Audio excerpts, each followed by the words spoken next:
This is Defenders TV Podcast, episode 163, about Luke Cage, season 2, episode 7, On and On. You think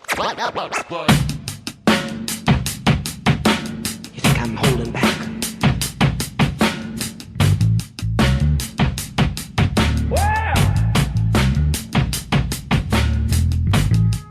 You think I'm holding back?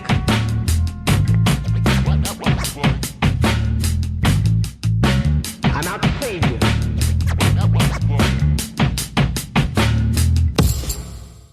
Welcome back, fellow Defenders. We're on episode 7 of season 2 of Luke Cage. That's halfway through the season. It's over halfway through the season. Welcome back. Really looking forward to talk to you about this episode. I'm one of your hosts, Derek. Hi, I am one of your hosts, John. And I am rounding out the group. I'm Chris.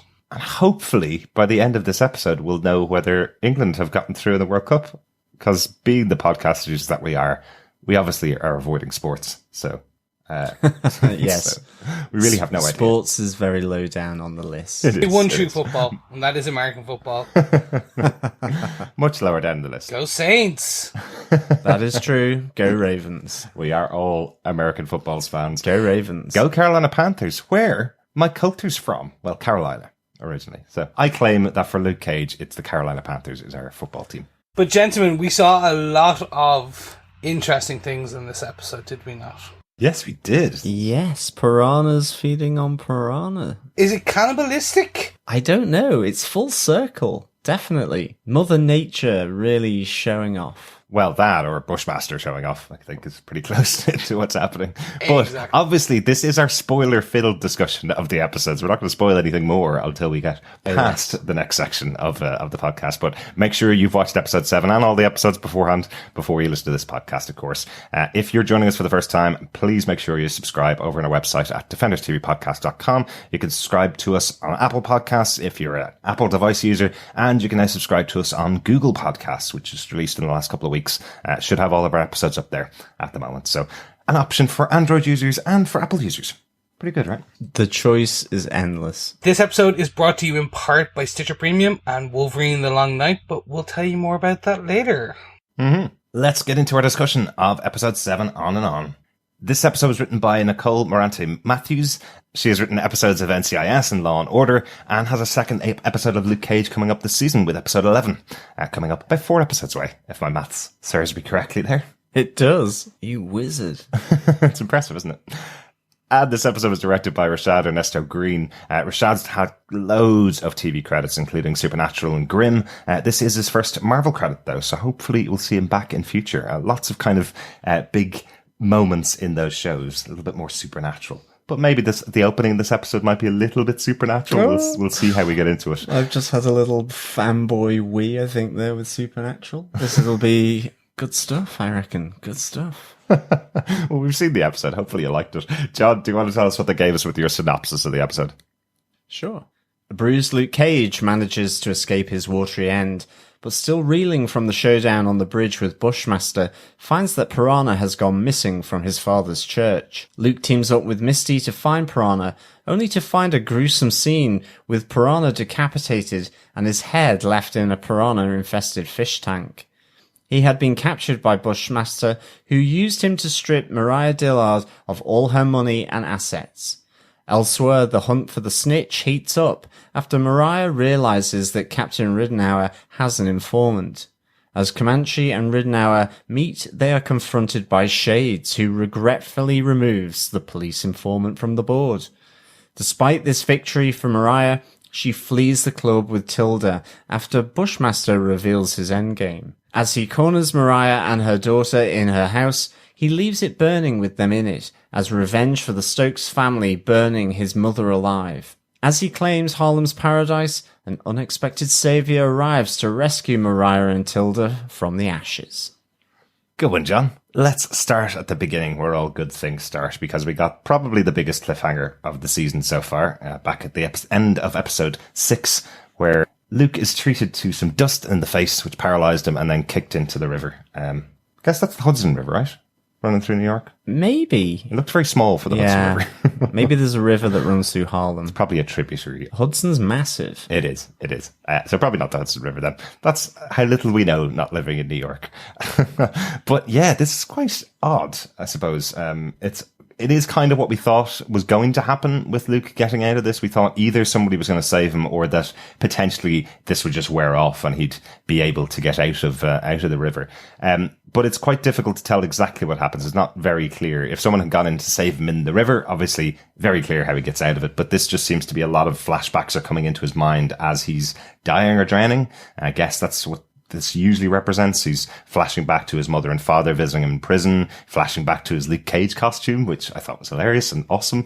And that inspires him to get out of the river. What do you think is happening here?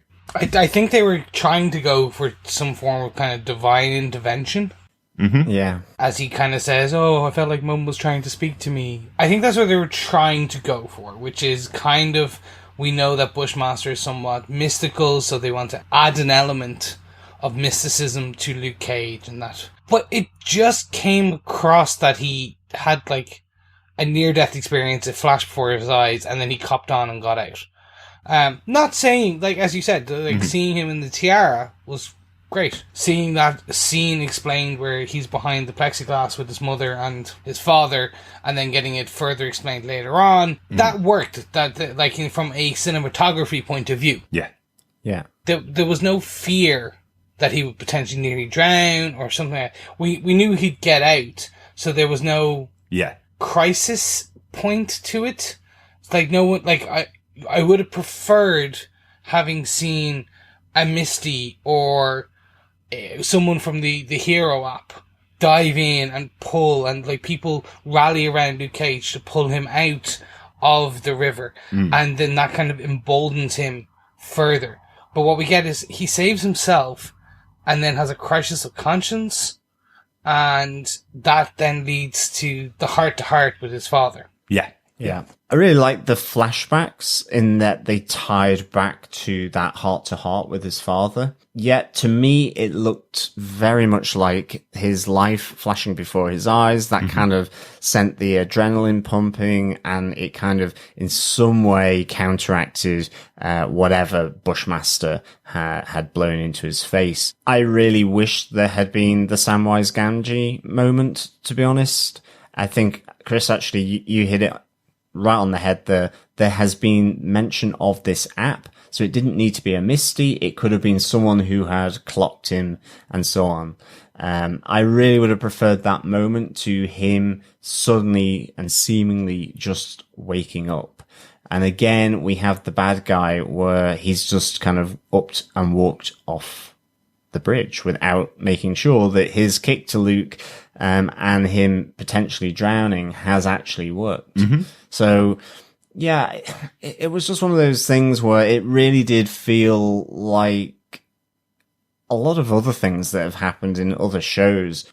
Bad guy doesn't follow through fully on what he's just done. Therefore, the main protagonist escapes from his fate. And yeah, I would have liked to have seen a member of one of Luke's public in Harlem save him from the water by the use of the app. Yeah, potentially that's a pretty good one. Or again, something else like learning that this is another power of Luke's, that he doesn't drown, that he could just walk along the bottom and get himself out of there or something like that. It didn't feel like this was anything to do with his powers. It did feel like he was waking up because of this moment of his life flashing before his eyes, which, you know, again, liked the flashing before his eyes. But yeah, this just remained a little bit unclear, but does drive him to have the heart with his father, at least. Yeah, I really liked the cinematography.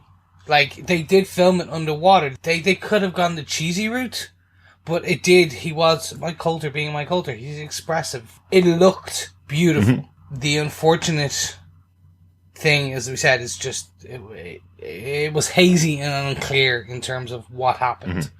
I did, kind of taking it on from the river scene to the later where he, as you said, drives the heart-to-heart with his father. I'm really glad that happened, but it feels unfinished. Oh, absolutely. Yeah. The conversation is unfinished in terms of they obviously have to have continued the heart-to-heart because his dad does call out to him before Luke runs off, which we'll discuss later. But I don't know whether it was the shots in terms of how they cut from Luke to his father and back again. That part of the conversation seemed unfinished, if you know what I mean. I must admit, I think I said it directly after watching the episode. I thought this was my least favorite put together scene so far in the show, because most of this heart to heart is a conversation that's happening at the same time as the moment that you're having Bushmaster talking to Mariah.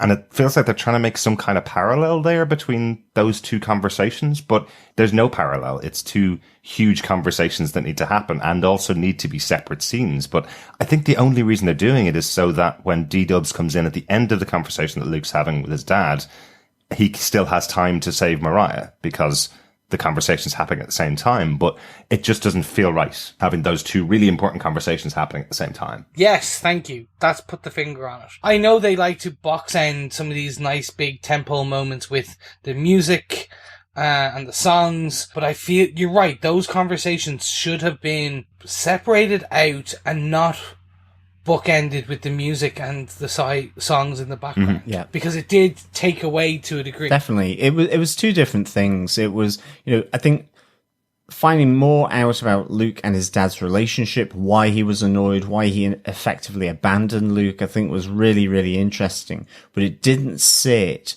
with the revenge tale that was being told by Bushmaster. And ultimately, at that moment in time for me, I was a lot more engaged with the revenge story of Bushmaster to the Stokes family, compared to actually a huge storyline for Luke that I should have been engaged with more so. And I think I would have been if, as you say, some kind of strange parallel wasn't trying to be forced. I don't think they were trying to do that, but ultimately you ended off wondering why they were intercutting between these two different tales. And ultimately, one was always going to be the loser in that, I think. I don't think it necessarily held up because there were two very different reasons for this. The pure rage and vengeance of Bushmaster compared to almost the first time that Luke and his father have sat down and talked civilly to one another, where they were listening to one another's conversation. So it was two very different conversations, and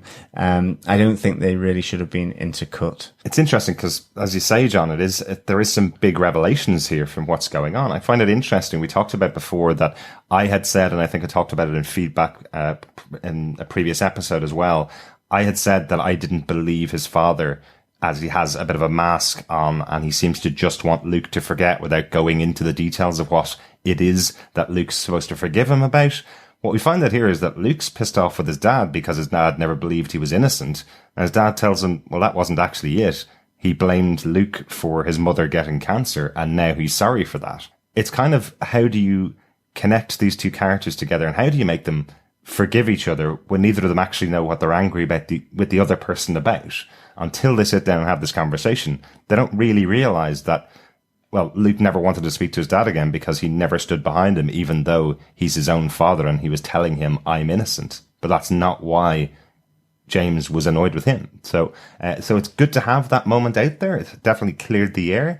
I always get worried when you have a heart-to-heart conversation between two characters and it is unfinished and one runs out with the other one calling after him going, come back, because I feel that puts somebody on the board for not being able to finish that conversation in future. Yeah, exactly. In terms of that as why the father was angry, I don't like it. They're trying to do two things with his father's character. They're trying to make him out to be this horrible person in that what he did to Luke, you're the reason your mother got cancer. But then also they're trying to make him vulnerable. He's the one reaching out. He's a preacher. There's a dichotomy there that just doesn't sync and doesn't fit for me, and I'm hoping with some additional revelations later on, be it from Claire to Luke's father or between Luke and his father, we'll get something better, a more robust rationale. Yeah. I do also really hope that he goes, Luke, I am your father. I just want that one line, and then we'll all kind of giggle and laugh, and it will be fine. Because it's the perfect setup. I'm sure he actually said that in episode 1, and we didn't catch it. He said, I am your father, you must respect me, didn't he? Yeah. So he has already said that line and we missed it. Damn it, where's our Star Wars radar going on? I know. But, well, the other thing is, Darth Vader never actually said, yeah, Luke, I am your father. It's another one of those misheard lines that people quote so often.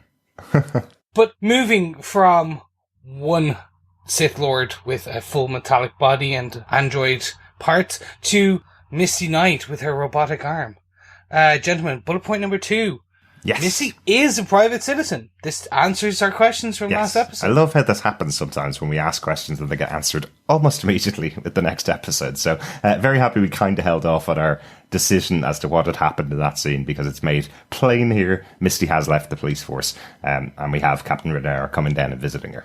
Yeah, trying to encourage her back onto the force. Kind of hinting that, he is after Mariah. Yes, there's a history there. Yes, what she saw in that interview room behind the private screen was that Ridnour has history with Mariah, but back in his youth almost. And things have changed a lot, and he is as committed as Misty is to taking down Mariah. But she says no. She's made a decision, and she says, I'm happy with that, as she's trying to throw a few hoops. Great to see Misty back on the basketball court. This is one of the fundamental things that we saw in her character, that she's always been a great basketball player. So great to see her using this as her first real test of her arm. And she does make a proper swish at the end of that conversation with Captain Ridnour. So she's getting better with that arm too. Yeah, I was hoping that maybe that would be towards the end of the episode or the season where we find that's her redeeming factor. But I was like, all right, well, look, she's made a decision, so that's her piece. But it was really good. The conversation we get with Ridnour is interesting. More because what we find out later in the episode when he speaks to Mariah and then to Comanche at a later point. But I did like his candor with Missy. I think that's what I'm liking, and I'm finding as throughout the season, which her character, if you ask her to do something, she kind of gets her back up, but when you order her and it's on the right side of things, she does do it. Luke doesn't ask her to do things. He kind of goes, we're going to do this. Similar to the sidekick joke later on. We're going to go to this place. We're going to take this, do this and finish it. Even though now she's a private citizen, she responds to a captain. The captain role, I should say, not her captain, the captain role. Except when it goes against these core beliefs that she has. And him throwing it back in her face later on really annoyed me. Which is, you were the one going to plant evidence. It annoyed me because that's exactly what I said. 2 episodes ago. This doesn't fit with her. Why? And he calls it out going, you can't talk about this stuff. You nearly planted evidence. Yeah, because there's even that point that I don't think he's actually asking her to come back to the police force. I think he's kind of accepted her decision, but he's saying, you may not be working for the police force, but you're the only one with a connection to Luke, and he has Piranha, which is the keys to everything. I need your help. I don't know whether he's actually offering the badge and gun back to her, or whether he's saying, I need you to help me in this situation only, and then you can walk away, which is one of those, one final mission, and I promise you can go. And she's kind of going, no, I've made my decision now. I've walked away, Yeah. I really like the team up between Misty and Luke, though, for sure, where they go down to try and locate Piranha. I really like the fight that they have at the beginning, where Luke looks pretty impressed with what moves Misty can shake, really, on the fight floor, and I really enjoyed that. There's a nice kind of bit of pride almost from him when he sees how much with this new arm she's really sticking it to the Jamaicans that are coming at them. Yeah, so it's kind of reminded me of the scene with Colleen in the bar, where it's kind of, he'll sit back and watch her fight because he's kind of going, wow, she's really good, and he might step in if she needs help, but he's not going to jump all over her fight and protect her. Yeah, but then they do find Piranha and, decapitated. We saw a little scene earlier where effectively we see Bushmaster saying, give us the passwords to the accounts that you have power of attorney over. And I have to say, I still thought that he was going to be alive. I am going to miss Piranha.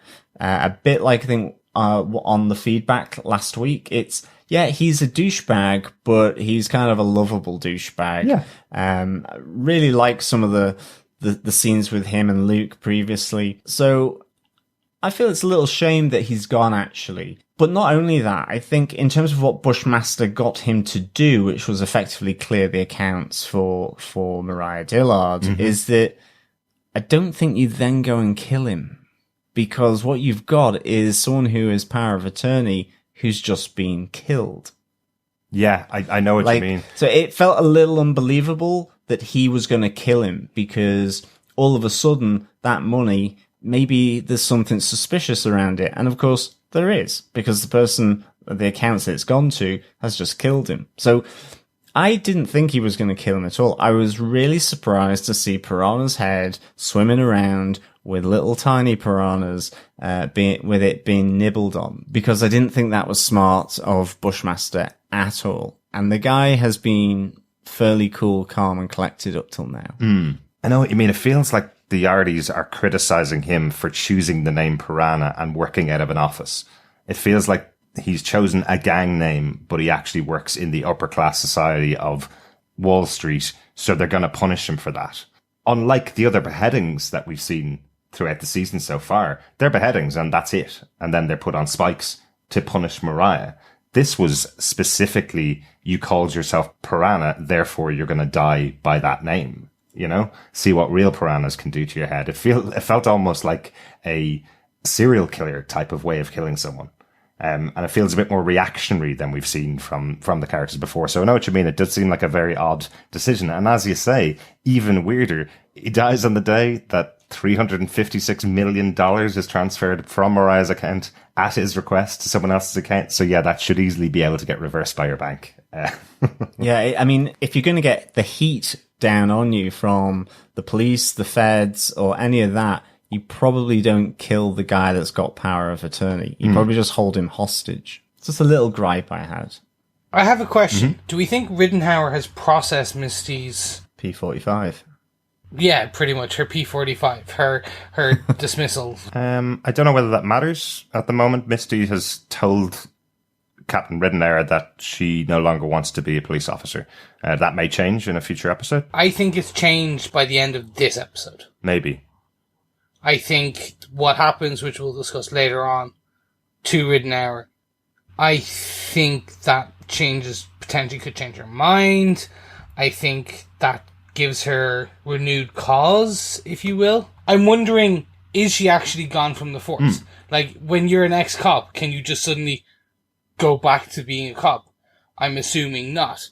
It's like if I quit my job, bummed around for a few days, and then my boss was fired, and I want to go back.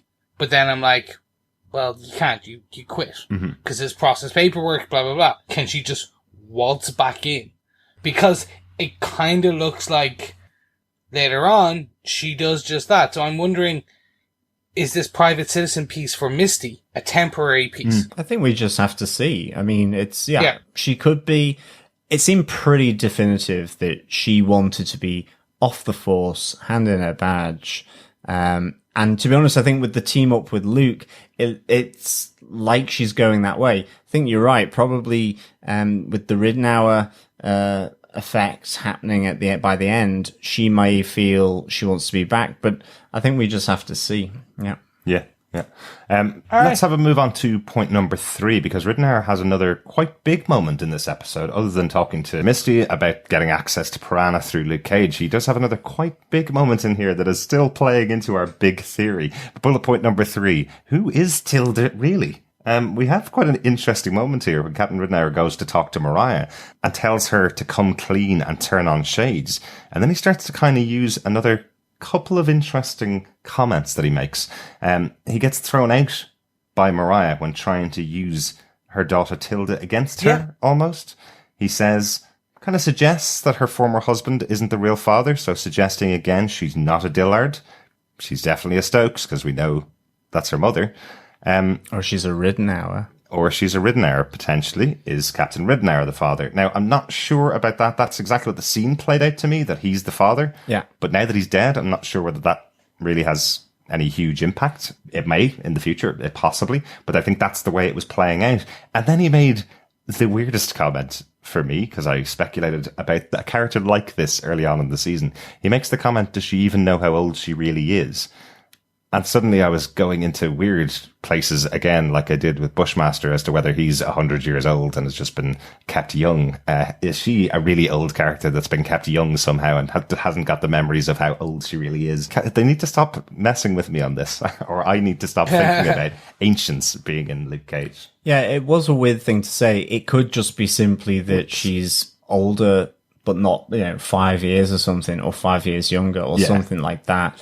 But certainly, with everything going on, you're kind of like going, ooh, is this like Mama Mabel reincarnated or something? The clone of Mama Mabel has come or back. something like that. Yeah. I wonder with Ridnour, Mariah certainly, she has feelings for him. Mm-hmm. You can see that, but she knows that they have diverged in their paths. Yeah. And I wonder if, again, the death of Ridnour, possibly the death of her daughter's father, and at the hands of Shades, given that we've got Shades being lined up previously by Comanche to say, why don't you take the crown? He, I think, is looking to be that king. That's been building as well. He ought to make a move to really stamp his authority on something. And maybe some kind of fissure takes place between Mariah and Shades because of the fact that he has taken out Ridnour, at least by association, by being there. I know it was Comanche, but he didn't stop Comanche. Mm-hmm. I wonder if there's something in that. I don't know. Absolutely. I'm still questioning who Tilda is, though. I do think it is just as simple as this is a comment on Mariah's speech that she gave at the opening, where she said, I got married to Dillard.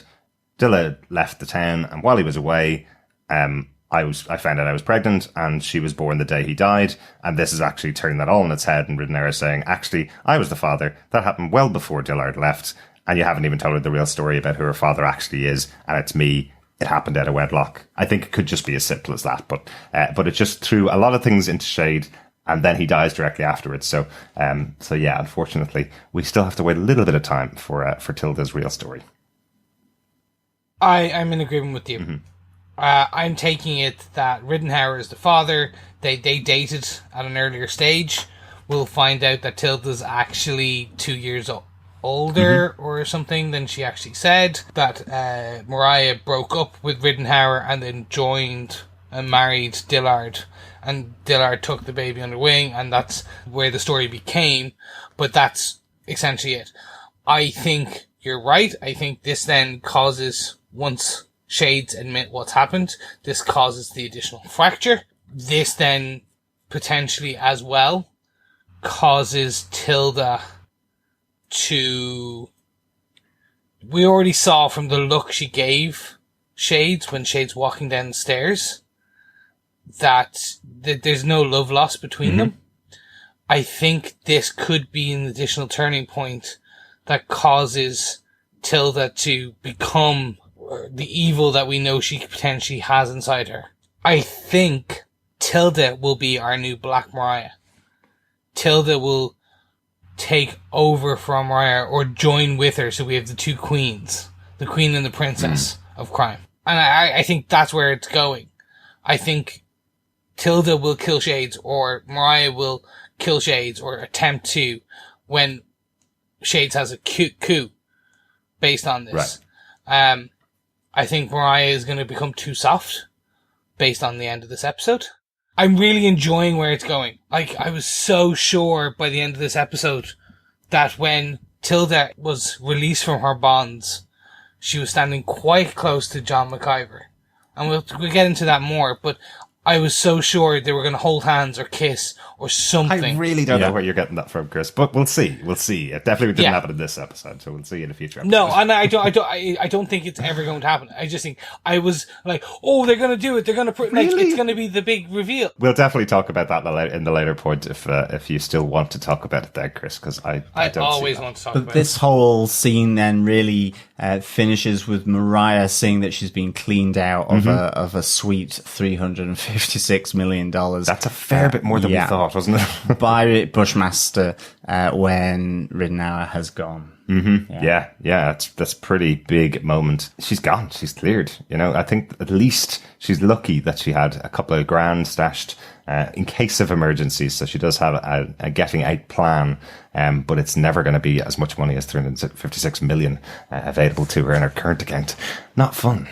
No, and who doesn't put double security locks in? My God, woman. Gentlemen, I think that's all for this point. I think so. Yes, but before we move on to our next point, I wanted to just bring up what I talked about earlier, which is this episode is brought to you in part by Stitcher Premium and Wolverine A Long Night.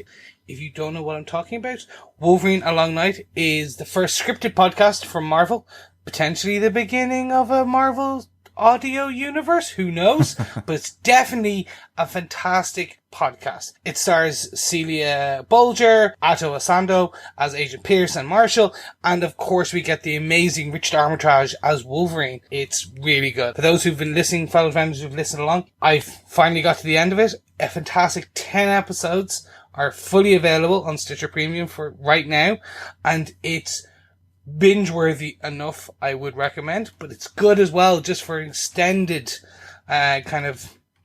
listen to, if you want to call it that. Giving yourself a taste, one episode a week, like you do with our beautiful podcast, or I should say 2 a week with our beautiful podcast. But guys, that is the thing. You can go over to Stitcher Premium right now and get the 10 episodes straight away. If you go to stitcher.com/premium and use the promo code Defenders, do you know what? You get 1 month free of Stitcher Premium. And you know what you can do with that 1 month?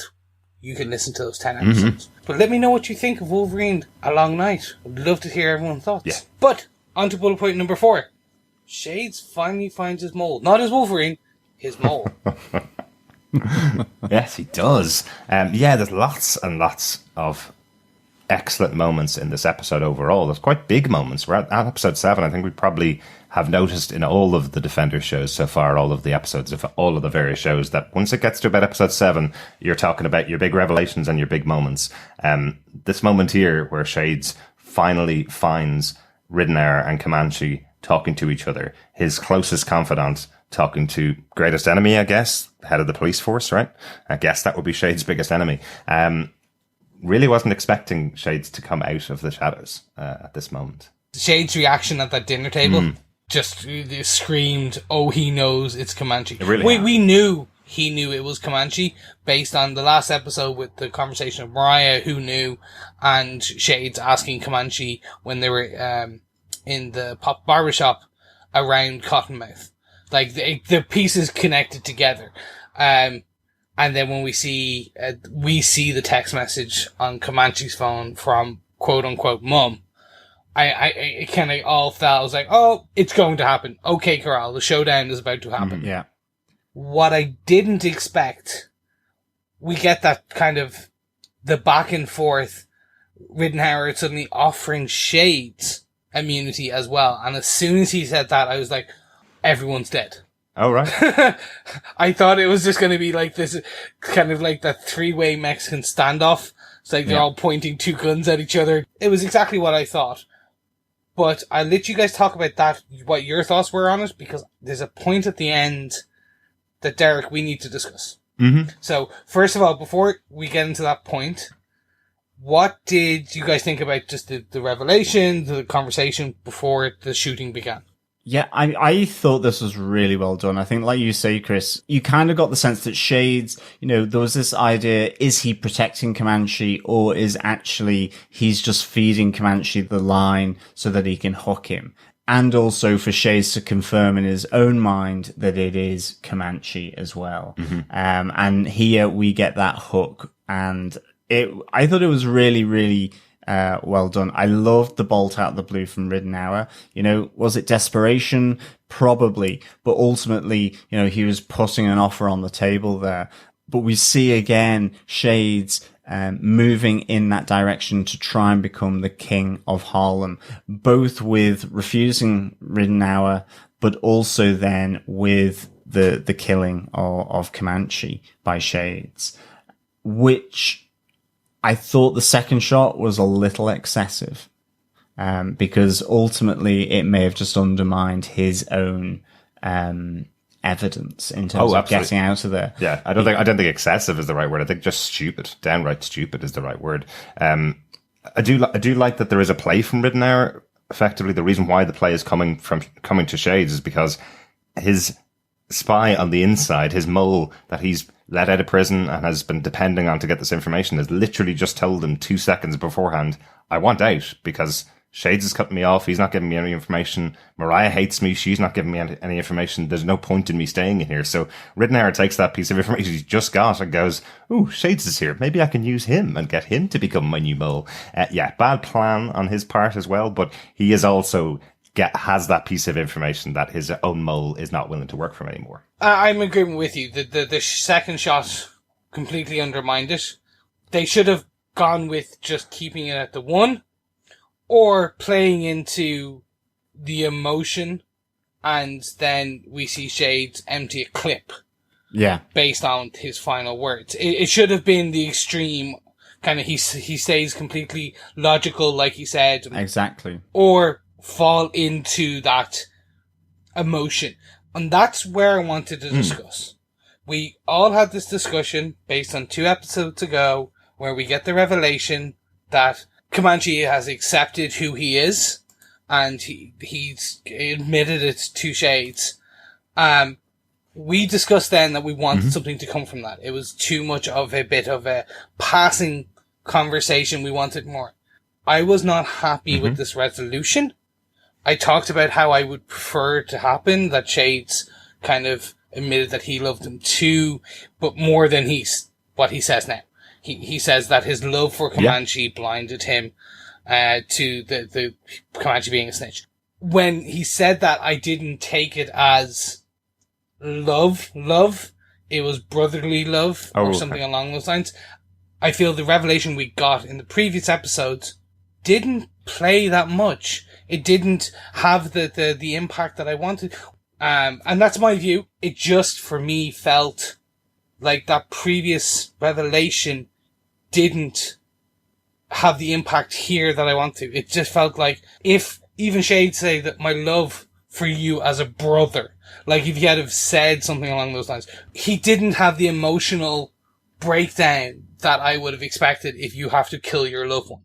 I don't know. So that's just my view. I'd love to hear what you guys think. I actually would have loved to have seen Shades and Comanche go forward, make an attempt at Dillard's position, but I don't think ultimately, given that conversation in the barbershop in Pops, don't think that's what Shades really was going to do. I think he really had said there to Comanche that he didn't want to continue with their relationship that they had on the inside. However, he still loved him, and it's not that he regrets that relationship either, but that it is taken a different route for Shades. But nonetheless, he still absolutely loves him, because you see that when he shoots him. You see the hardening in Shades, and I think that's hats off to Theo Rossi. You see that hardening. You see what he wants to do to where he wants to get, and unfortunately Comanche is in the way. And I think that declaration of him to Comanche, that his love for him blinded him to what Comanche was doing, and ultimately for Shades, he couldn't put that to bed. He couldn't push that to one side. I thought it was really well done. Don't get me wrong, that's not to say I wouldn't have minded seeing more of this gay couple going off and doing stuff in Harlem. I think that would have been really, really cool, making a play for the crown, but I don't think that's where Shades was. So I'm happy enough with the resolution, absolutely, because I think you really see the battle that Shades is having to do there in that moment. And for me, I'm not sure whether it's over, weirdly. I'm not sure whether this was the final thing we're ever going to hear about this. I'm not sure if this is the end of the entire storyline that was committed to in Pop's Barbershop, and the shot rings out here, ending the relationship between the two of them. I'm not sure if it's going to come back and hurt Shades in the future when he's thinking back about it, when he's having a revelation about it to Mariah potentially, or to another character in a future episode. So while I would have liked something to happen here. I do hate when characters say I'm gay and then the next episode they're dead. Absolutely hate when that happens. It happens, unfortunately, quite a lot on TV shows. So I do hate that happens, but I'm not sure whether this is the last we're going to hear about it. I think the scene itself played really well. The fact that we knew this about Shades and Comanche's characters and they weren't just, you know, bros from childhood, that we knew that there had been a relationship with them, did make me question whether he was going to turn the gun on him after he'd killed Captain Ridenour. He's explaining to him, how are we going to get away with this? You're kind of thinking maybe he would leave him alive because, you know, he got out of prison. Maybe they had something else on him and he did turn for a reason. But again, that's on Theo Rossi. I think he did a great job playing this role in these scenes. So to add that extra dimension to it did help. But I'm not sure whether this satisfies exactly what I was looking for when we were talking about it on the last episode, but I'm willing to see if there's anything else in the rest of the series or any other mention of it in the rest of the series that it might play out slightly differently. Let's see where it goes. But from one fantastic actor to another fantastic actor, a man whose revenge plot has come from the script to the screen.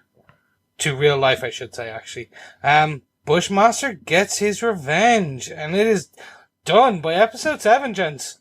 That's it. We can done. There's no more season. We're like, Bushmaster's won. We can just kind of give up now. Well, I'm not sure if that's exactly true, Chris, because he doesn't win. She's still alive by the end of the episode, and that is exactly the point where he's laughing in her house, about to watch her burn up, he thinks, and goes, this is even sweeter than I thought it was going to be. What he's waiting for is to reduce her to nothing and then burn her alive in her own home. That's pretty brutal. Yeah, all in the name of revenge as well. This was just a fantastic scene between him and Mariah. Even though Mariah is being tied down to the chair, she is still at him. Oh, yeah. She is absolutely like a terrier, going for the jugular on Bushmaster. I loved it. I loved that she never once kind of lowered her eyes from him when he was as well in fierce fashion saying how his life, his parents' life were destroyed one after the other by what her family had done. I thought it was really, really magical. And I think just to the point earlier, it's kind of why Luke and his father's chat got lost here, because it was so raw, so visceral. You know, it's got the history, it's got the weight of that all behind it, leading to this moment where he has gotten Harlem's Paradise, he has just gotten her 354 million bills, and he's about to get her and her life, along with the remaining assets that she has, the safe of money and the house, plus her daughter. Although he does release her, which I found a little strange, but he does explain how that is because what are you going to do? Because obviously when his mum was burnt alive by the Stokes, he ran. She told him to run, he ran. What was Tilda going to do? Stay and save her mum or run as well? Yeah. You know, he's almost willing her to become the next Bushmaster with this type of long-term vengeance. Are you going to do what I did? Yeah. Or are you going to try and save, in effect, the old order in terms of your mum? Yeah. And save her life? It kind of felt like that moment in Kill Bill, Volume 1, isn't it? The first fight when the bride kills the mother. Little girl walks into the room and she goes, if you're still smarting in 15 years, I'll be here, ready and waiting for you. You know, it kind of felt like that little moment. But I thought it was quite interesting. Another nice moment from Alfre Woodard playing Mariah Stokes. When John is telling his story, it almost seems to be for the benefit of Tilda, not for Mariah. Mariah kind of knows the story. I think it gets a little bit more gruesome than we thought it was. Earlier on in the season, we knew that something had gone on with his father and Buggy Stokes. We knew something had happened between them. We probably knew that he killed him. But as it gets worse, and as we hear that he's been tracked down to Kingston and their house is being burnt down with John inside and his mother inside, I think that's actually playing towards Tilda more. And I think Mariah's starting to realise, she's finding out a lot more about me than I feel is necessary. I think that's when she starts to not back down, but I think that's when she gets more angry a bit and gets more concerned about what he's saying, because she feels if she does get out of this now, my daughter really knows what our family history and what our family legacy is really like. This is the moment, Chris, and this is what I said I would come back to. This is the moment where he looks at Tilda and goes, I should have known you were Stokes. So he's again referring to the fact that he's only met her once, and that was in the shop when he bought the gear off her. So I'm still not sure about your idea that this is going to be the two of them in a relationship. I completely agree with you now. Right. I was just saying, when he let her up and he was leading her, I was like, oh my God, they're going to do the big reveal where she turns around and hugs or kisses him at that point. Right. It was all a ploy. She's actually Bush mistress kind of thing. Now I'm 100%. No, she is not. There is no additional ploy there between the two. Yeah. But there is that moment when he does release her that she goes towards the door, and I don't know whether it's just the edit, but she's definitely looking at the handle of the door and going, yeah, I could probably leave Mariah behind on her chair to burn when I could actually release her. But it's just that edit just before Luke arrives, I think, and it just looks like she's closer to the door than she is to her mother. And I don't know whether they just left that hanging in the air for us just in case. But she is saved by the unlikely Luke Cage. It is his show, I suppose. He is the hero, so he's probably going to save people. But Luke does arrive to save her and gets his third client now, I guess. Another hero for hire moment. Yeah. Hopefully this one will survive. Hopefully to actually pay the bill. It was the perfect ending. This wasn't a binge moment one where I'm like, oh my God, what happened? I was like, that's the perfect way to end it. It was just... It was well done. A nice moment to savour, exactly. Yeah, it is that moment where you're wondering whether next episode is going to go, what? You're Mariah Stokes. You're the one I've been trying to take down. What do you mean, hire me? Yeah. I really liked the story Bushmaster tells. The background. Yeah. We questioned it for a while. I thought we weren't going to get it, especially when Anansi and John are in the shop getting fitted for the suit. And the way it seemed... And we'll talk about the vengeance and all that. I was like, okay, that's as far as we're going to get. And I was like, okay, I'm piecing it together. I kind of have an understanding. It's around his mom, fine. I want more, but I don't think you're going to give it. So when we got this exposition scene, but it didn't feel like Basil exposition in the middle of a scene. It felt natural, him lording over... I've done it. Like, my plan, it literally, it didn't feel like the Bond villain giving away his master plan because he thinks the superhero is gonna die. Like in Incredibles.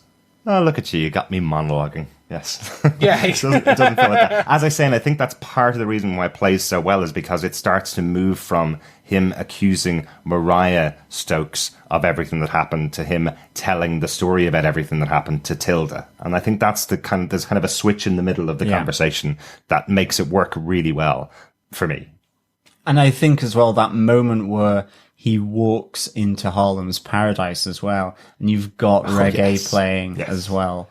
Just really, really good. Like, it's a proper nice topping off to a fantastic moment for Bushmaster, but great for the episode as well. Yeah, it really does feel like that capper where he's going, Harlem's now mine. This is where we are. 7 episodes in, it's Harlem's his. And now we know what the other 6 episodes of the show about. He's the bad guy. So who's going to take it back from? Is Mariah going to get back up there and take Harlem's Paradise back? Is Shades going to take it on his own? Is Luke going to take him out and get Harlem back to being good again? So this is where the peak of our arc is hit. So yeah, very cool. Yeah, and we didn't get the second act villain, which is nice. We're not getting a sudden Diamondback 2.0. They're sticking with the same villain. They're playing that this is the second act of what happens. Yeah. I do want to see Shades there. I think that'd be great. We end Shades in the place of of Bushmaster. I loved that scene where he raises the glass. Yes. On top of the balcony. It was that kind of the man has reached the top of the hill moment. Exactly. Yeah. So now we've reached the top of the hill. Let us take some notes, shall we? Has anyone got any notes? Yep. Got a couple. Far away. Just one really quick one that I forgot to actually write down, but you mentioned the moment when they get the suits in Harlem, Chris. Dapper Dan is the suit maker in there. He was featured in season 1 as well when they all got their suits. He's a very well-known figure in Harlem for his fashion sense and his style. So Dapper Dan, once again appearing in Luke Cage season 2. I know everybody's really happy when they get to meet him on set. Another fashion mention, let's say, D-Dubs once again, copying some logos to create his Luke Cage t-shirts. The one he's wearing when he walks into the church is a play on Ice Cube's logo from his album The Predator. It looks exactly the same, actually. I've got a picture of it up in front of us here, Chris and John. Looks exactly the same, doesn't it? That's the second one that D-Dubs has copied off another rap act to make his Luke Cage t-shirts. I kind of like that one, actually. It was nice. I'm hoping they release with some merchoid or some official capacity some of these t-shirts. Mm-hmm. I would actually wear them. They look nice. Absolutely. I definitely get it. Well, Carhartt have done the hoodie for this season, so you never know. There could be some t-shirts coming up soon. Final one for me is obviously on the music, because I have a music one at most episodes, but I recognized the tone of this guy's voice instantly when I heard him playing. It is a member of the most famous reggae family on earth. It's Stephen Marley who's playing on stage. One of the younger members, I think, of the Marley family. Bob Marley's son, with Rita Marley. I think he was born in 72, so he's a bit older than us, but still one of the younger members of the Marley family. But you can definitely recognize that tone that he has. And again, perfect to have at least a member of the most famous reggae family on stage as Bushmaster walks in. It's just that nice capper to his half of the season. Yeah. Great. 2 bits from me. Mm-hmm. We get a mention of This Is Us from Comanche. Mm-hmm. I bet he's one of those emo that cry at This Is Us. Yes. A nice nod, because obviously Cephas Jones, who plays Bobby Fish, plays a regular in This Is Us. So I'm wondering if this is a nice little nod towards him. I love that. And I did see Theo Rossi on Twitter the other day commenting that I don't really care what Shades does. I bawl my eyes out at This Is Us. And Derek, I'm about to wow you. Mm-hmm. On and On is a song from the album Mecca and the Soul Brother of well-known hip-hop duo Pete Rock and CL Smooth. Really? Yes. Like every other episode in the series? Yes. Brilliant. Well, Chris, if you want to hear the rest of the songs by Pete Rock and CL Smooth that are used for every episode of this season, you can go over to my Spotify account. Go for Delaware O'Neill on Spotify. I have the playlist up of all of the song titles and all the songs for season 2 and season 1. So you can listen to them all there. I would love to. It's a good tune, bud. Yeah, very cool. Very cool. I think that's it for notes. Yeah, perfect. With that, onto the defense. Derek, do you defend this episode of Luke Cage, episode 7, On and On? Do you know, I probably had more nitpicks about this episode than I have about any other episode so far this season. But I think that's because so many big things happened in the episode and I wanted it just to be perfect. There's moments that just could have been slightly changed that would have made this episode the perfect Luke Cage episode, because we really have huge revelations. We have huge moments for pretty much every character in here. But the overshadowing, for example, of the final revelation of why Bushmaster is here versus Mariah being intercut with the discussion between Luke and his father could have worked so much better if they just kept the two of them separate. There's no reason for the two of them to be intertwined, and it kind of ruined a little bit of the moment. I kept wanting to go, just bring me back to Bushmaster. We'll hear that conversation at a later time. It's fine, you know. But it was big enough that I wanted to see it. There's some great moments there. Having Misty fighting again is always good. The death of Captain Rittenhour, I wasn't expecting it to see him go out, especially this early in the show. That's quite a big moment, had the police chief gone. And Bushmaster taking his place in Harlem's Paradise. That's quite huge. So overall, defend the episode, but it's not the perfect episode. I just wish it was for this particular time in the season. Chris, do you defend this episode? I'm right with you there, buddy. I defend this episode, but my God, it's borderline. Some huge plot points. It just didn't feel tight enough, or I don't know what it was about. It's like like you, I have too many nitpicks, just too many that didn't ring true for me, that didn't feel right. I'm not saying this is a bad episode, because the ending alone is fantastic. The acting is always fantastic. it just, some of it just didn't land for me. It's because I want to wait to see how certain things play out before I decide on how I feel about the plot points. It just didn't totally work for me. So if I was to steal John's scoring mechanic, if you will, I would literally say 3 drowning Lukes out of 5. And on that, John, do you defend this episode of Luke Cage? I do defend this episode of Luke Cage. I give it 3.5 piranha fish sticks out of 5. I think, like you guys, a lot of nitpicks for me in this, and yet there was a lot that I really enjoyed that really had an impact. You know, Bushmaster with Mariah, Bushmaster walking into Harlem's paradise, and yet Bushmaster fails to kill off Luke Cage because he just walks off. Luke Cage somehow coming out of his watery grave, due to flashbacks again. It was just certain things that didn't fully ring true. Shades, absolutely fantastic moment there with Comanche for me. Unexpected death of Ridenour, yet he does the second bullet. And I think, like you said, Chris, either I would have preferred him to be totally Hannibal the Cannibal and forensic about it, like he was trying to be, or just go all emotionally crazed lover or ex-lover killing this guy. Maybe it's Soldal's bullet. Maybe he did. I just thought there were a few nitpicks here in this for me that didn't fully ring true. Plus, we lost Piranha, and again, that for me was, I like the realism of these shows, and yet it felt like Bushmaster, he spent all this time planning, making sure he gets it right, and yet again, Piranha dies here.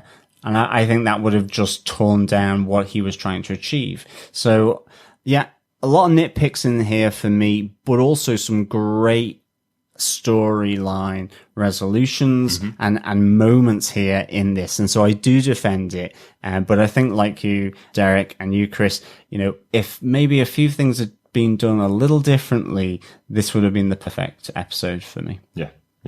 I think I'm a little higher score-wise. If I was to score the episode, I think I'm a little higher than you two guys. I do think I'm probably just nitpicking. There's probably been worse moments in other episodes before that I haven't even called out, but it just felt like things were on the right trajectory in this episode to make this a great mid-season finale if it was like that on TV, and you're on a break for a couple of months. I think everything's set up really well here, but they just didn't nail it, I think, is where we are. Let's get on to a little bit of feedback, guys, I think. Yeah.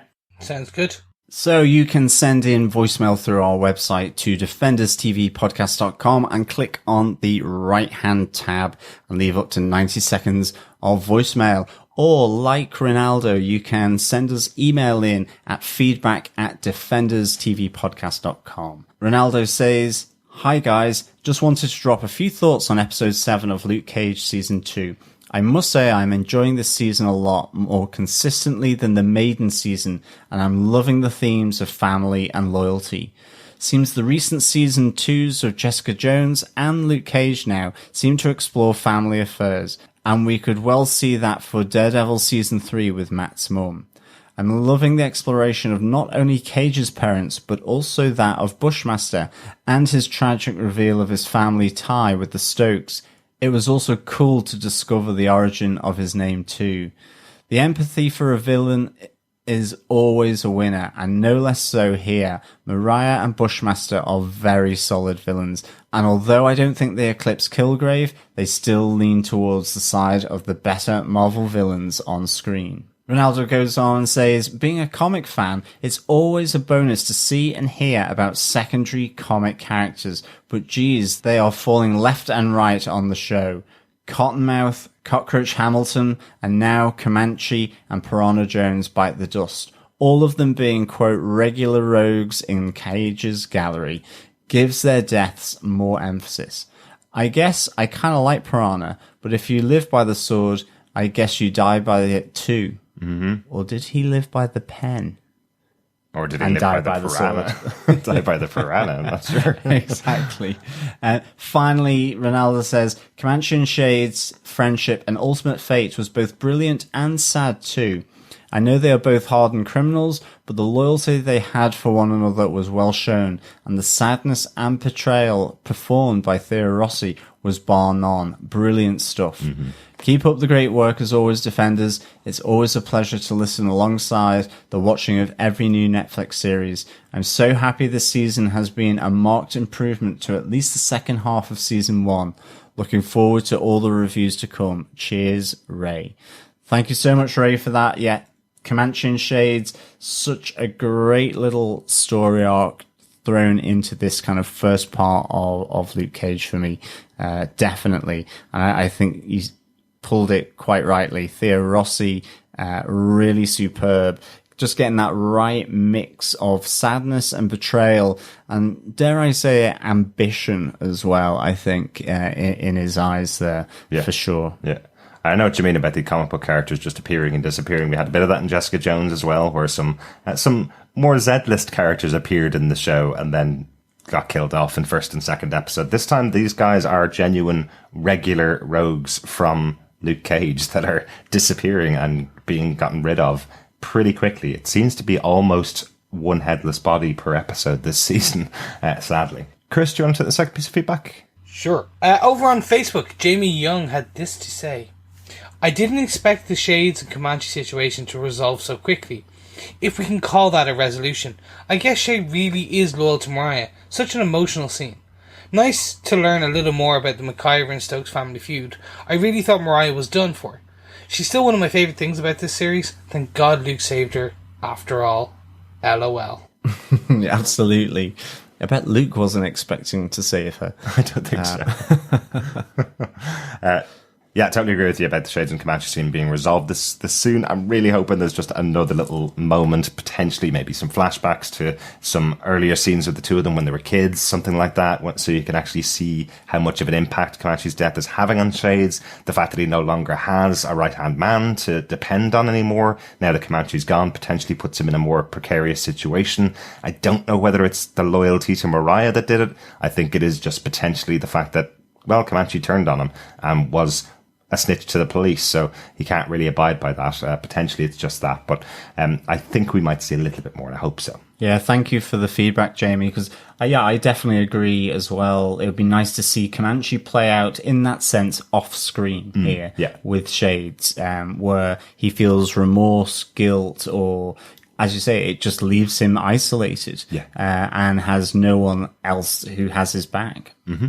Thanks so much for the feedback. Really good to hear your thoughts. If you want to send us in any feedback, of course, you can email us at feedback@defenderstvpodcast.com or pop on over to our Facebook group at facebook.com/groups/defenderstvpodcast as we put up the spoiler posts over on our Facebook group so you can discuss any spoiler-filled thoughts about any of the episodes as you keep going through the series. Yes, we'll be back with our review of Luke Cage Season 2, Episode 8, If It Ain't Rough, It Ain't Right, on Friday. Guys, it's been an absolute pleasure to have you with us for this episode, and we'll speak to you soon. Thanks so much, fellow Defenders. We'll talk to you next time. Yeah, as always, thank you so much for listening. It has been a pleasure. I'm off to go and feed my piranhas with another one of those frozen heads we've got in the chest freezer. But once I've done that, we'll be back to speak with you again soon. Bye. You think I'm holding back?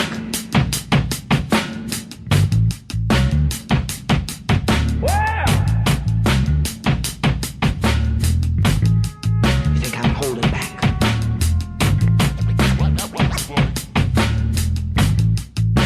I'm out.